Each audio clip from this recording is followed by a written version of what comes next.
औज़ुबिल्लाहिमिनश्शैतानिर्रजीम बिस्मिल्लाहिर्रहमानिर्रहीम। मां आहियां महताब कंवल ऐं अॼु मां जे टॉपिक ते ॻाल्हाए रही आहियां उहा आहे एजुकेशन, तालीम। तालीम हर इंसान लाइ लाज़मी आहे, चाहे कंहिं बि फील्ड में हुजे, चाहे कुझु बि हुजे। तव्हां ॾिसी रहिया त दुनिया तमामु घणी तरक़ी करे आहे। अॼुकल्ह मर्द औरत कुल्हे सां मिलाए हली तरक़ी करे रहियो आहे, पर असां में बदकिस्मती आहे त सिंध में अञा ताईं तालीम जो उहो शऊर न आहे माण्हुनि में।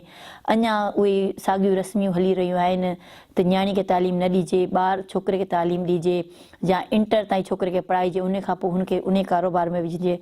त मतिलबु माण्हू ॾींहुं ब ॾींहुं, दुनिया ॾींहुं ब ॾींहुं तरक़ी करे ऐं असांजी सिंध ॾींहुं ब ॾींहुं पोइते थी रही आहे, सिर्फ़ु छाजे करे? एजुकेशन जे करे। असांजे ॿार में शऊर हूंदो त हू कुझु पंहिंजे लाइ सोची सघंदा, कुझु करे सघंदा। हिते टे निज़ाम हूंदा आहिनि, upper class, middle class, lower class. मतिलबु त हर एजुकेशन जो अगरि असां एजुकेशन खे बि ॾिसूं त उनमें टे पोर्शन्स हूंदा आहिनि। अपर क्लास वारा हमेशह पंहिंजे ॿारनि खे वधीक पढ़ाईंदा आहिनि ऐं वॾनि स्कूल में पढ़ाईंदा। लोअर क्लास वारा नॉर्मल स्कूल में, ऐं मिडिल क्लास वारा बिल्कुलु ई न पढ़ाईंदा आहिनि ॿारनि खे।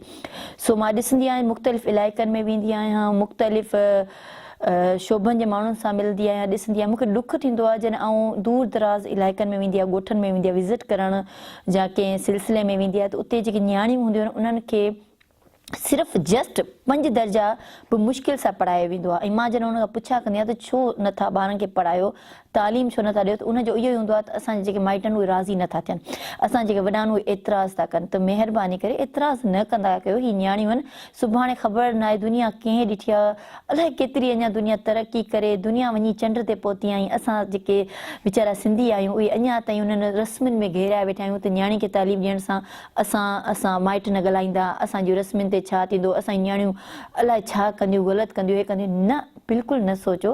तालीम लाज़मी आहे, जेतिरो मर्द लाइ लाज़मी आहे ओतिरो औरत लाइ बि लाज़मी आहे तालीम। सो महिरबानी करे न्याणियुनि खे तालीम ॾियारियो, इहे तव्हां लाइ आहिनि।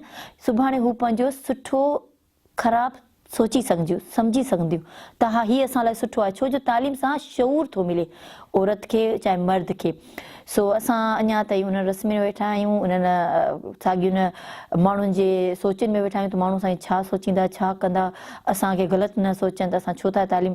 माण्हुनि खे छॾे ॾियो, माण्हू ॻाल्हियूं कंदा, हू सॼी उमिरि ॻाल्हियूं कंदा रहंदा आहिनि इन जे बारे में। उन्हनि जा चवंदा आहिनि न, माण्हुनि जा वात ऐं खून जा वात बंदि करे सघंदा न, माण्हुनि जा वात कॾहिं कोन बंदि थींदा। सो महिरबानी करे तालीम लाज़मी आहे, चाहे न्याणी हुजे चाहे छोकिरो हुजे। ऐं मां सभिनी खे अर्ज़ु कंदसि त असांजी सिंध खे अगरि तरक़ी में तव्हां ॾिसणु चाहियो था, सिंध बि दुनिया सां गॾु कंधो में कंधो मिलाए हले, त तालीम लाज़मी आहे। महिरबानी, थैंक यू। अगरि मुंहिंजो तव्हांखे मैसेज वणियो हुजे त ज़रूरु फॉरवर्ड कजो, ऐं गॾोगॾु महिरबानी करे न्याणियुनि खे ज़रूरु तालीम ॾियो। Thank U.